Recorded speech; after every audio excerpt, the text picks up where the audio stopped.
Muhammad Fajrin Al-Farisi bin Mudzafar Jengkok Kertasmaya Indramayu, Abdul Ghafur bin Haji Muhammad Yakub almarhum Abadi 1 Ciracas Jakarta Timur, Hasan Nawawi bin Zainuddin Tanjung Sari Karangampel Indramayu, dan Muhammad Hidayatullah bin Radiah Japura Bakti Astana Japura Cirebon. Bismillahirrahmanirrahim. Bahasa Indonesia merupakan bahasa yang baku yang digunakan di tanah air kita. Tak asing telinga kita sering mendengar suatu kata yang bersifat umum, universal seperti kami, kita, dan mereka. Dan juga suatu kata yang bersifat khusus, spesifik seperti aku, kamu, dan dia. Begitupun gramatika bahasa Arab ada yang bersifat nakiroh, universal, ataupun ma'rifat spesifik.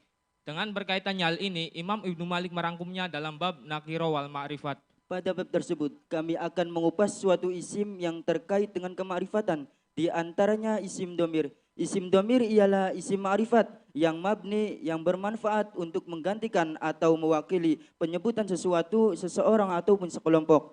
Domir terbagi menjadi dua, yakni baris dan mustatir. Domir baris ialah malahu suratun fil lafzi.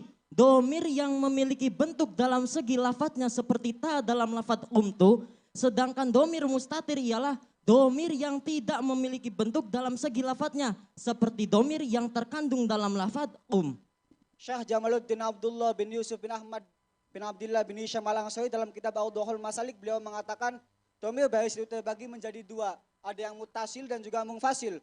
Domir mutasil ialah ma la yuftatahu bin nutqu wa la yaqau ba'da illa fi halatil ikhtiyar. Yakni setiap domir yang tidak dapat dijadikan permulaan kalam dan juga tidak dapat terletak setelah illa dalam kondisi normal. Sedangkan domir mungfasil ialah ma yuftatahu binutku wa yaqau ba'da illa fi halati ikhtiyar. Yakni setiap domir yang dapat dijadikan permulaan kalam dan dapat berada setelah lafadz illa dalam kondisi normal. Syekh Nadim yakni Muhammad bin Abdullah bin Malik Al-Andalusi menjelaskan dalam salah satu baitnya yang berbunyi wa fi ikhtiyar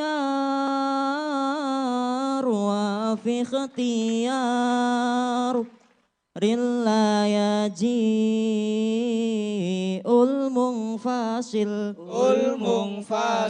idza ta'at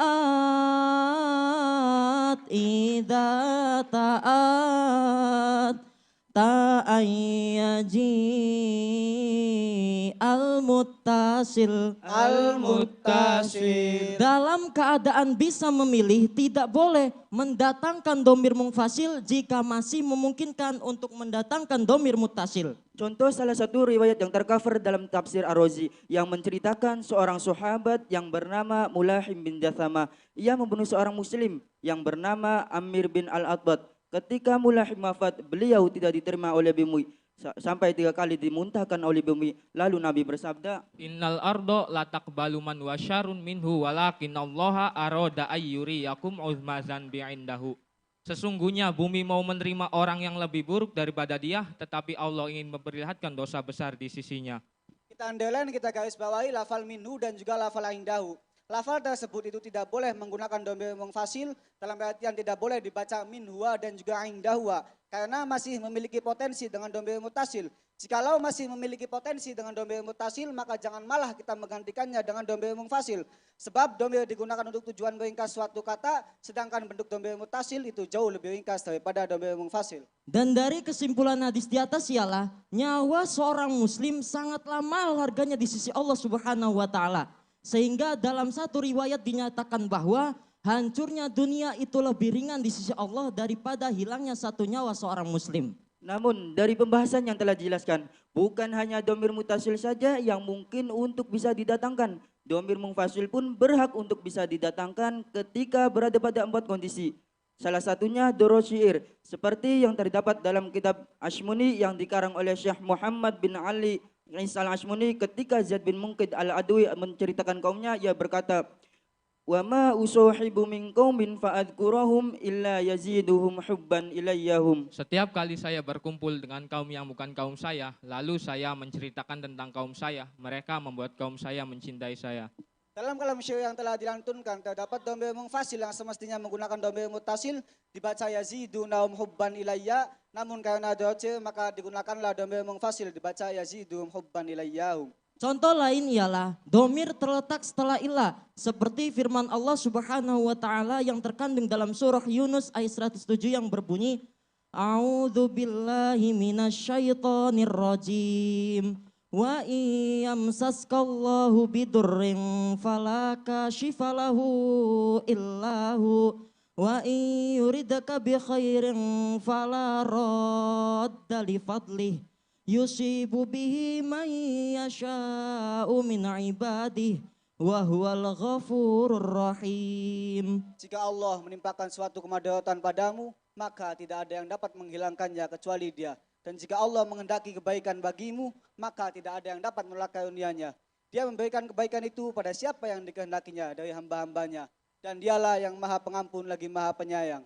Titik bahasan dari ayat tersebut ialah lafaz illahu. Setelah kita lihat bahwa domir yang terletak setelah lafaz ilah merupakan domir mungfasil, bukan domir mutasil. Sebab kelayakan domir mungfasil itu terletak setelah ilah. Sedangkan bagi domir mutasil tidaklah layak terletak setelah ilah. Sebagaimana pengertian domir mutasil dan mungfasil yang telah dijelaskan. Ayat tersebut berbicara tentang anugerah yang diberikan Allah Subhanahu wa taala kepada manusia. Bahwa segala sesuatu berasal dari Allah dan bila Dia telah menetapkan sesuatu maka manusia tidak kuasa untuk menolaknya. Allah juga memberikan kebaikan hanya kepada hamba-hambanya yang dikehendakinya. Namun sebagaimana ayat-ayat Al-Quran lainnya, keburukan yang diberikan oleh Allah Subhanahu wa taala kepada manusia pada dasarnya berasal dari perbuatan manusia itu sendiri. Begitu juga dengan kebaikan. Bila ada keburukan yang menimpa manusia, maka hanya Allah yang dapat menghilangkannya. Hal ini kembali pada kasih sayang Allah kepada hamba-hambanya. Dengan demikian ayat ini benar-benar menunjukkan kasih sayang Allah. Dan itu ditekankan lagi di akhir ayat yang berbunyi wa huwal ghafurur rahim. Dialah yang Maha Pengampun lagi Maha Penyayang. Pada ayat tersebut terdapat 4 pelajaran yang dapat kita petik, yakni kebaikan dan keburukan berasal dari Allah Subhanahu wa taala. Setiap kehidupan dalam keburukan bukan berarti itu adalah keburukan karena terkadang kejadian pahit itu untuk membangkitkan kesadaran kita. Kebaikan yang sampai pada manusia itu anugerah ilahi, bukan hak manusia. Keinginan Allah senantiasa berdasarkan hikmah dan kebijaksanaan. Sekian, Terima kasih.